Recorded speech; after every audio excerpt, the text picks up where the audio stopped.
નમસ્કાર, હું રેશમા. અમારા ખાસ કાર્યક્રમમાં આપનું સ્વાગત કરું છું.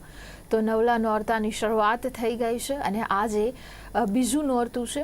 જ્યારે આપણે જોઈએ કે માતાજીના આશીર્વાદ મેળવવા માટે સતત આ 9 દિવસ નોરતાના જે છે એ આપણે મંત્ર જાપ કરતા હોઈએ છીએ, પૂજા અર્ચના કરતા હોઈએ છીએ, ઉપવાસ કરતા હોઈએ છીએ અને માતાજીના આશીર્વાદ, તેમની જે અસીમ કૃપા છે તે આપણા ઉપર બની રહે તેની હંમેશા આ કોશિશમાં રહેતા હોઈએ છીએ.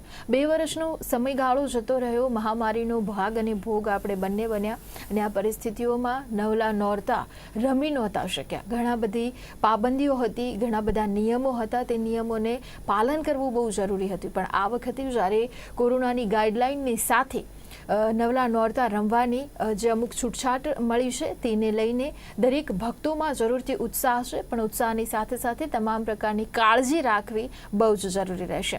તો આજે બીજું નોરતું છે અને બીજા નોરતા વિશે ખાસ કરીને તેનું મહત્વ શું છે, તેનું વિશેષ મહાત્મ્ય શું છે, તેના વિશે આજે આપણે ચર્ચા કરવાના છે. અને આ ચર્ચા કરવા માટે મારી સાથે જોડાયા છે જાણીતા ભાગવત કથાકાર પ્રશાંત દાદા. આપનું સ્વાગત કરું છું ગુજરાત ન્યૂઝમાં. જી, ધન્યવાદ બેન. પ્રશાંત દાદા, સૌપ્રથમ જ્યારે આજે બીજું નોરતું છે તો કયા દેવીની પૂજા કરવી અને તેના સ્વરૂપ વિશે જણાવશો. જી, ખૂબ સરસ વાત રેશમાબેન આપે કરી. સૌપ્રથમ નવરાત્રિ મહોત્સવ ચાલે છે. ગુજરાત ન્યૂઝ નિહાળી રહેલા તમામ દર્શક મિત્રોને મારા જય અંબે અને જય માતાજી. મા ભગવતી દુર્ગા, નવદુર્ગા એ સમગ્ર સમષ્ટિનું મંગલ કરે એવી શુભકામના. આપે જેમ વાત કરી રેશમાબેન કે નવરાત્રિ મહોત્સવ ચાલે છે અને આ બીજા નોરતામાં કઈ ભગવતી, કયા દેવીની પૂજા કરવી અથવા કયા દેવી એના સ્વરૂપો વિશે જણાવવું. તો આ ચર્ચાનો આરંભ કરવું એ પહેલા નવરાત્રિ મહોત્સવ ચાલે છે, આવો કરબદ્ધ થઈ અને મા ભગવતી જગદંબાને વંદન કરીએ અને એનો રાજીપો મેળવીએ. તો દેવી પ્રપન્નાર તિહરે પ્રસીદ પ્રસીદ માતર જગતો ખિલસ્ય પ્રસીદ વિશ્વેશ્વરી પાહિ વિશ્વ ત્વમીશ્વરી દેવી ચરાચરસ્ય ત્વમીશ્વરી દેવી ચરાચરસ્ય.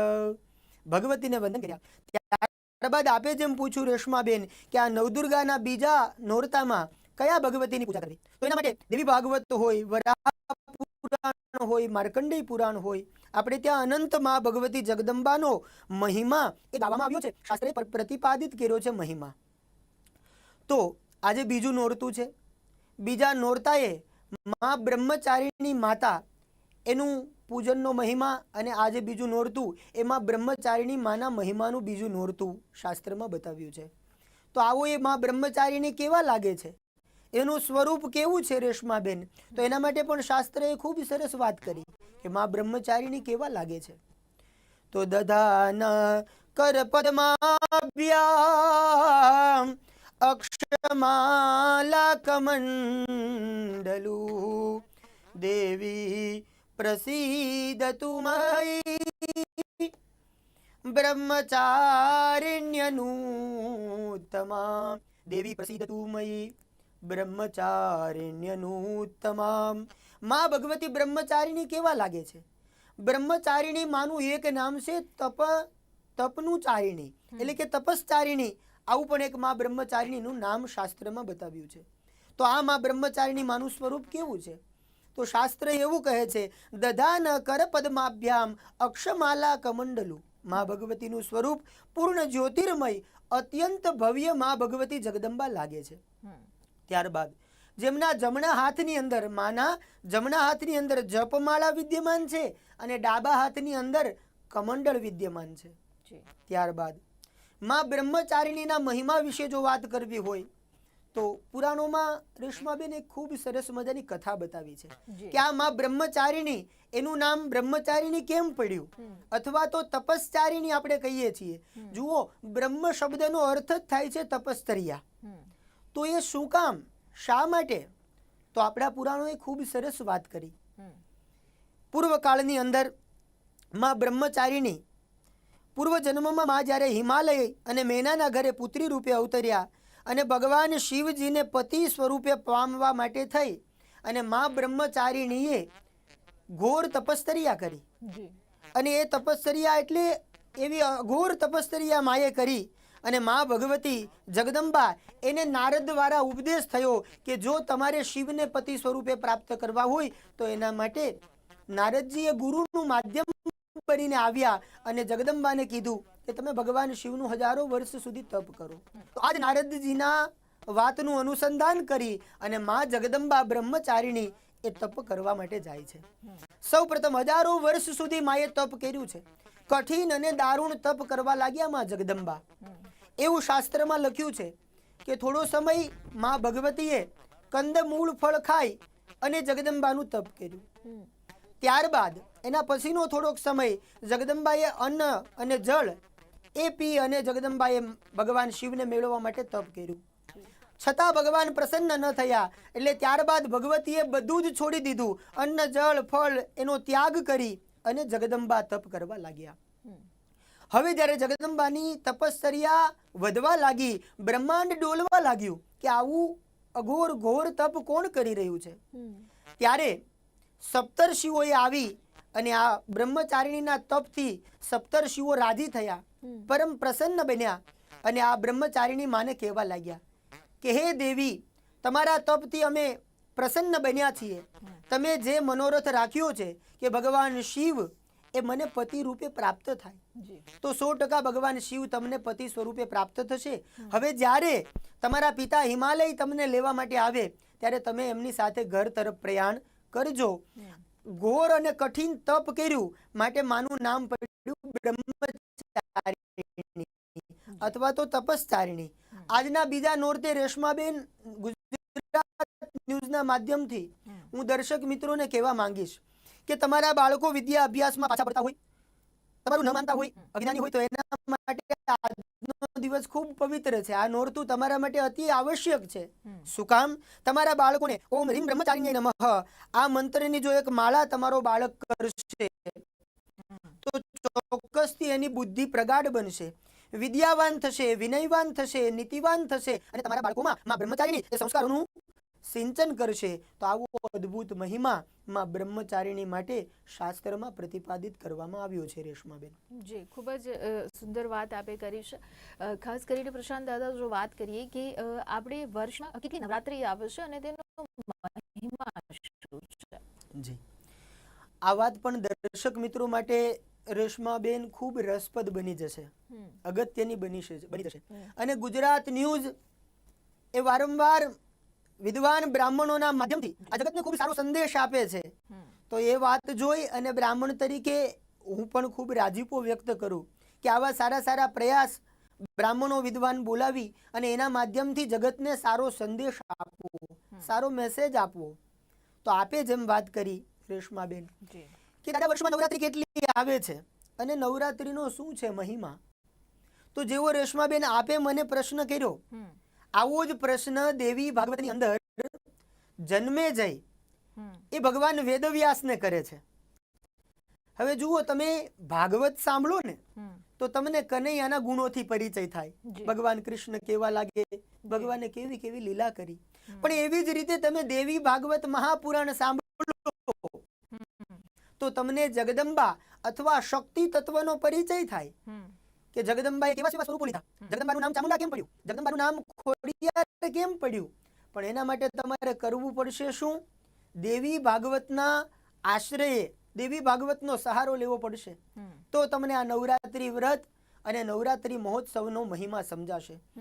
તો જન્મેજય રાજાએ વેદવ્યાસ ભગવાનને પૂછેલું અને આપ મને પૂછો છો તો હું દેવી ભાગવતના માધ્યમથી હું તમને પ્રમાણ આપું કે દેવી ભાગવતનો 3જો સ્કંદ એનો 26મો અધ્યાય અને એનો 3જો શ્લોક ત્યાંથી વેદવ્યાસ ભગવાન બોલ્યા છે કે જન્મેજય શૃણુ રાજન પ્રવક્ષ્યામિ નવરાત્રી વ્રતમ શુભમ શરત કાલે વિશેષેણ કર્તવ્યમ વિધિપૂર્વકમ શરતકાલે વિશેષેણ કર્તવ્યમ વિધિપૂર્વકમ. વેદવ્યાસ ભગવાન કહેવા લાગ્યા, હે રાજન, સાંભળ, હું તને નવરાત્રિ વ્રતનો મહિમા જણાવું. આમ કહીને જન્મે જઈને વેદવ્યાસ બાબા કહેવા લાગ્યા, હે જન્મેજય, જગદંબાને ઘણા વ્રતો પ્રિય છે, પણ એમાં રેશમાબેન નવરાત્રિ વ્રત એ જગદંબાનું હૃદય ગણાય. નવરાત્રિ વ્રત એ જગદંબાને અતિ પ્રિય છે.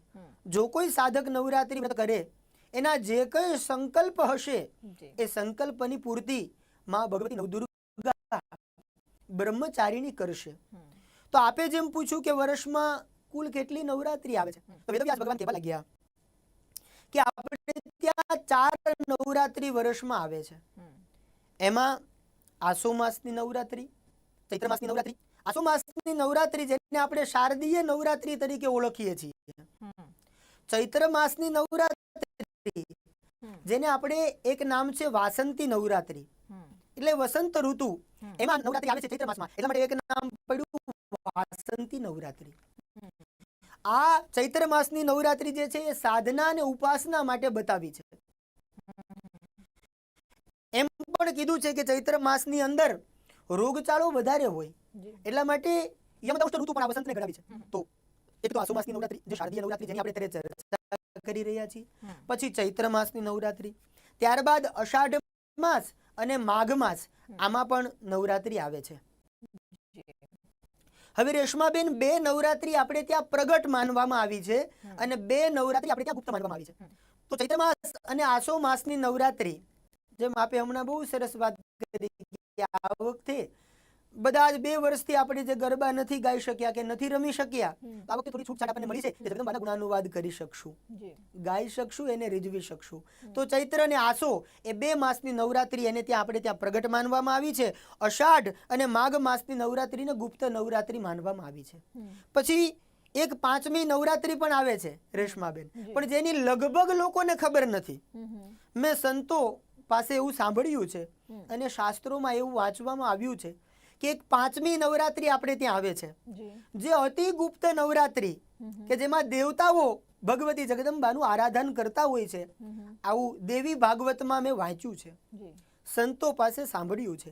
તો આ નવરાત્રિનું નામ છે શાકંભરી નવરાત્રિ, કે જે શાક સ્વરૂપે આ ધરતી ઉપર જ્યારે દુષ્કાળ પડ્યો અને જગદંબા શાક સ્વરૂપે વરસ્યા અને સમગ્ર સમષ્ટિનું મંગલ કરી સમગ્ર સમષ્ટિનું ઉત્થાન કરવા માટે માં ભગવતી, એટલે એ નવરાત્રિ એનું નામ છે શાકંભરી નવરાત્રિ. અને એ નવરાત્રિ આવે છે રેશમાબેન પોષ મહિનામાં. તો આવી થઈ નવરાત્રિની વાત. પછી આપે જેમ વાત કરી બેન કે આ નવરાત્રિમાં જે કોઈ ભક્ત નવરાત્રિ વ્રત કરશે, જગદંબા આગળ નૃત્ય તથા ગાયન કરશે, 100% જગદંબા એના મનોરથોની પૂર્તિ કરશે. તો જ્યારે જગદંબાની આગળ નૃત્ય અને ગાયનની વાત આવે, ગુજરાત ન્યૂઝનું માધ્યમ હોય રેશમાબેન, તો ત્યારે મને 2 પંક્તિ યાદ આવે કે આજ તારે ખોળે રમવાને માડી અમે દોડી આવ્યા, આજ તારે ખોળે રમવાને માડી અમે દોડી આવ્યા, મારા મનની મલિનતા રે અંબે માં અમે છોડી આવ્યા, મારા મનની મલિનતા રે અંબે માં અમે છોડી આવ્યા, આજ તારે ખોળે રમવાને માડી અમે દોડી આવ્યા, અમે માયાના બંધન મારે અંબે માં બંધાઈ ગયા, પણ આજ તારી દયાથી રે બંધન બધા તોડી આવ્યા, આજ તારે ખોળે રમવાને માડી અમે દોડી આવ્યા, અમે મોહ કેરી મટકી રે જીવન આખું માથે ધરી, પણ આજ જગદંબાની કૃપા થઈ ત્યારે કે આજ માડી તારી કૃપા કટાક્ષથી રે મટુકી આજ ફોડી આવ્યા. તો જેટલો પણ માનો મહિમા ગાઈએ રેશમાબેન એટલો ઓછો છે બેન. જે એકદમ વાત સાચી કહી આપે. અને જે ગરબાઓ છે તે સીધી માતાજીની ભક્તિ છે અને માતાજી સુધી આપણી આશાઓ, આપણી મનોકામનાઓ, આપણી પ્રાર્થનાઓ પહોંચાડવા માટેનું એક બહુ સુંદર માધ્યમ છે જે આ નવલા નોરતા સ્વરૂપે દર વર્ષે આવે છે. મેં કહ્યું તેવી રીતે એક મહામારીનો ભોગ અને ભાગ બને, પણ આ વખતે આપણે માતાજીના નવલા નોરતાઓમાં એ પણ પ્રાર્થના કરવાની છે કે પૂરેપૂરી રીતે ભારત દેશ અને દુનિયાને આ મહામારીથી આપણને એકદમ દૂર કરી દે, આ મહામારી આપણાથી દૂર ભાગી જાય અને ક્યારે પણ આ પાછો સમય ખરાબ સમય જોવા માટે આપણે એટલી અંશે તૈયાર ના હોઈએ. અને જો એવી મુશ્કેલીઓ આવે છે તો માતાજી જરૂરથી આપણને આશીર્વાદ આપે અને એવી શક્તિ આપે કે આપણે આ સહન કરી શકીએ. ખાસ પ્રશાંત દાદા, જો વાત કરીએ કે બ્રહ્મચારિણી માતાને નિવેદમાં શું ધરાવવું જોઈએ? જી, આપે જેમ વાત કરી રેશમાબેન કે બીજું નોરતું ચાલે છે, નવદુર્ગાના 9 અલગ અલગ સ્વરૂપો છે. ગુજરાત ન્યૂઝના માધ્યમથી આપણે રોજે નવદુર્ગાના અલગ અલગ સ્વરૂપો વિશે વાત કરીશું. પણ એમાં આજે બીજું નોરતું અને જગદંબામાં બ્રહ્મચારિણી માને નિવેદમાં શું ધરાવવું અથવા તો માને કયા ફળો ધરાવવા, તો એના માટે જ્યારે વાત કરવી છે ત્યારે એટલું ચોક્કસથી કહેવા માંગીશ કે દેવી ભાગવત હોય કે જે જગદંબાનું હૃદય ગણાય, વરાહપુરાણ હોય, શાસ્ત્રમાં મા માટે માનો અનંત મહિમા ગાવામાં આવ્યો છે. જેટલો પણ માનો મહિમા ગાઈએ, જેટલું પણ માને આપીએ એટલું ઓછું છે. અને આમ પણ માની ગોદ છે, એ ગોદની અંદર દીકરો બેઠો હોય ત્યારે મસ્તીથી જીવન જીવતો હોય, કાલીન ઘેલી વાણી દ્વારા એ જગદંબાને રાજી કરતો હોય છે. કોઈ સૂફીનો બહુ સરસ મજાનો રેશમાબેન શેર છે. મા માટે સૂફીએ ખૂબ સુંદર વાત કરી કે જે મસ્તી હોય છે આંખોમાં તે સુરાલયમાં નથી હોતી, અમીરી ક્યાંય અંતરની મહાલયમાં નથી હોતી, શીતળતા પામવાને તું દોટકા મૂકે છે માનવી, જે હોય છે માની ગોદમાં તે હિમાલયમાં નથી હોતી. હે માનવી, જે માની ગોદમાં જે મસ્તી ને જે આનંદ મળે છે, એટલા માટે આપણે પણ પ્રાર્થના કરીએ જગદંબાને કે આ મહામારી એ જલ્દી દૂર થાય અને આપણે લોકો પુનઃ પાછું નવીનીકરણ જીવનમાં આવે અને ખૂબ સુંદર જીવન જીવી શકીએ, એવી પ્રાર્થના ગુજરાત ન્યૂઝના માધ્યમથી આપણે બેનભારું પણ કરીએ રેશમાબેન. તો અહીંયા મા માટે, શક્તિ તત્વ માટે અનેક દેવતાઓ કહેવા લાગ્યા અને આ બ્રહ્મચારિણી માનો દિવસ છે.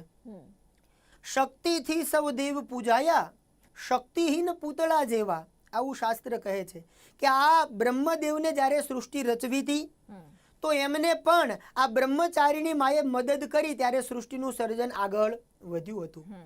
તો શકરાદેય સ્તુતિની અંદર પણ બ્રહ્મચારિણી માના નિવેદ વિશે અને બ્રહ્મચારિણી મા માટે ખૂબ સુંદર વાત કરી કે જગદંબાની કૃપા થાય તો શું થાય કે તે સંમતા જનપદેશુ ધનાની તેષામ અને તે સામ યશાંસી નચ સીદતિ ધર્મ વર્ગ.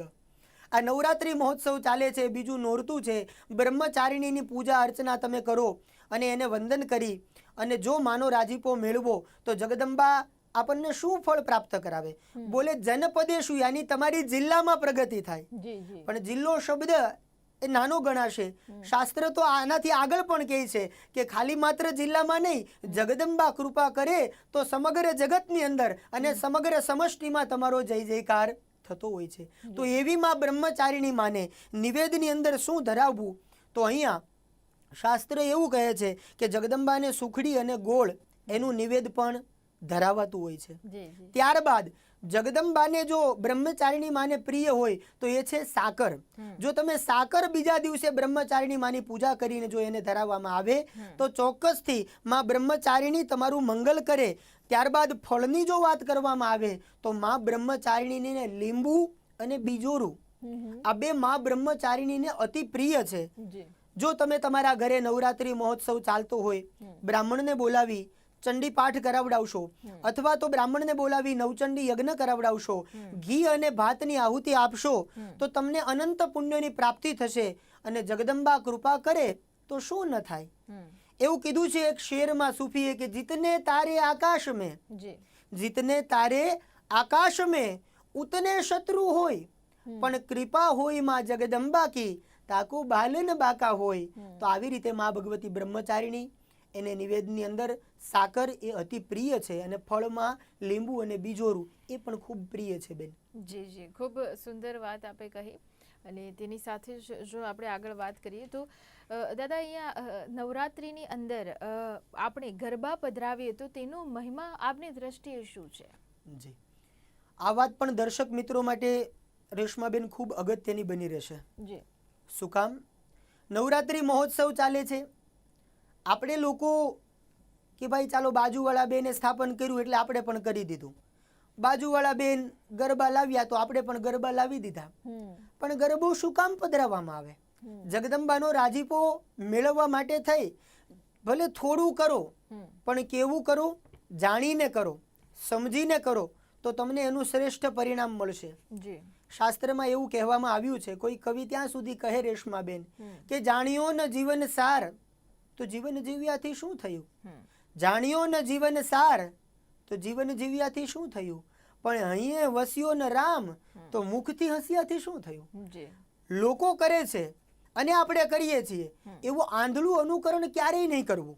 એટલે ગુજરાત ન્યૂઝ મને તમને શીખવાડે છે કે ગરબો શા માટે પધરાવવામાં આવે. ગરબાની પાછળ આપણા પુરાણોમાં અને શાસ્ત્રમાં ગરબા માટે એક શબ્દ બતાવ્યો છે, ગર્ભદીપ. મૂળ શબ્દ આવો છે, સમય જતા એ શબ્દ પરિવર્તિત થયો અને ગરબા સ્વરૂપે મને તમને મળ્યો. અને એવો ગરબો આપણે 9 દિવસ દરમિયાન સાધકો જગદંબાના રાજીપા મેળવવા માટે ઘરમાં ગરબો પધરાવતા હોય છે. ત્યારે એક વાત ચોક્કસથી કહેવાનું મન થાય કે જ્યારે સાચા અર્થમાં ગરબો ત્યારે જ પધરાવ્યો કહેવાય કે જ્યારે માણસના હૃદયની અંદર પ્રત્યેક અંગની અંદર રોમે રોમે જ્યારે દીવડા પ્રગટે ત્યારે સાચા અર્થની અંદર એ માનો ગરબો એ આપણે ઘરમાં પધરાવ્યો એવું કહી શકાય. જો આધ્યાત્મિક અર્થઘટન કરવું હોય તો રેશમાબેન શાસ્ત્ર અને સંતોએ આધ્યાત્મિક અર્થઘટન ગરબાનું કર્યું છે. આધ્યાત્મિક દરજ્જે આ ગરબો મને તમને શું સમજાવે છે? તો ગરબો છે સમગ્ર બ્રહ્માંડનું પ્રતીક માનવામાં આવે છે. આ ગરબો ઘરમાં માટીનો ગરબો લાવવો, માતાજીનું સ્થાપન જે કર્યું હોય એ સ્થાપનની બાજુમાં ગરબો પધરાવવો અને ત્યાં આજુબાજુમાં ગરબો પધરાવી એ માટીના ગરબાની અંદર ધાન્ય રાખવું અને એની અંદર દીવો પ્રજ્વલિત કરવો. દીવો પ્રજ્વલિત કરતા સમયે દીવાને પ્રાર્થના કરવી, એ ગરબાને પગે લાગી અને બોલવાનું કે શુભમ કરોતુ કલ્યાણમ આરોગ્યમ ધન સંપદઃ શત્રુબુદ્ધિ વિનાશાય દીપ જ્યોતિર્નમોસ્તુતે. આવી રીતે આવો શ્લોક બોલી દીવાને વંદન કરવાના. આવી રીતે ગરબો પધરાવી એની અંદર દીવડો રાખવાથી શું ફળ મળે? બોલે શત્રુ બુદ્ધિ વિનાશાય. આપણા શત્રુઓનો નાશ થાય એવું આપણે નહીં કહીએ, પણ શત્રુઓની બુદ્ધિની શુદ્ધિ થાય. આપણા માટે એ સારું વિચારે, આપણા માટે એ શ્રેષ્ઠ વિચારે, એટલા માટે એની બુદ્ધિ સુધરે. અને દીવો અને ગરબો કરવાથી આપણા જીવનનો જે અંધકાર છે એ અંધકાર દૂર થતો હોય છે ને જીવનમાં પ્રકાશ મળતો હોય છે. ત્યારબાદ શત્રુઓ એની બુદ્ધિની શુદ્ધિ થાય અને છેલ્લે એક ફાયદો મોટો થાય કે આપણું આરોગ્ય એ જગદંબાની કૃપાથી ગરબો પધરાવવાથી અંદર દીવો પ્રજ્વલિત કરવાથી આપણું આરોગ્ય સારું રહેતું હોય છે. આ ગરબાની અંદર 27 છિદ્રો આપણને જોવા મળતા હોય છે. 9-9ની 3 લાઈન હોય એટલે કે 9 તેરી અને 27. હવે આ 27માં 7 ને 2 ટોટલ કરો તો કેટલા થાય? 9 થાય. એટલા માટે પણ નવરાત્રીની અંદર 9 દિવસો આવતા હોય છે. એમાં નથી જવું, પણ શોર્ટમાં મારે આટલું કેવું છે કે આપણે ત્યાં 27 નક્ષત્રો છે અને 27 ને 4 જ્યારે ગુણવામાં આવે એટલે 27 ચોકું 108. આ ગરબો જ્યારે તમે તમારી સોસાયટીમાં ઘરમાં પધરાવી અને જ્યારે બધા જ ગરબા ગાતા હોય છે, જો આ ગરબીની 108 પ્રદક્ષિણા કરવામાં આવે તો તમને જેટલા પણ જગદંબાના તીર્થો છે એ તીર્થ યાત્રાનું ફળ તમારા ઘરે બેઠા બેઠા પ્રાપ્ત થતું હોય છે.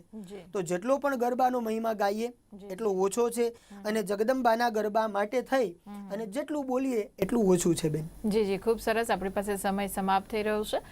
દર્શક મિત્રો, આજે બીજું નોરતું તમામને ગુજરાત ન્યૂઝ તરફથી મારા તરફથી ખૂબ ખૂબ શુભકામનાઓ પાઠવું છું અને નવલા નોરતાઓને આપ માણો, માતાજીની ભક્તિ કરો, પણ તે સાથે સાથે સાવચેતી રાખવી તે અત્યારે ખૂબ જ જરૂરી છે. તો આ તમામ પ્રકારની ચર્ચા કરવા માટે મારી સાથે જાણીતા ભાગવત કથાકાર પ્રશાંત દાદા જોડાયા હતા. ખૂબ ખૂબ આભાર આપનો મારી સાથે જોડાવા બદલ. ધન્યવાદ બેન. જય માતાજી. તો દર્શક મિત્રો, ફરીથી મળીશું. ત્યાં સુધી રજા આપશો. નમસ્કાર.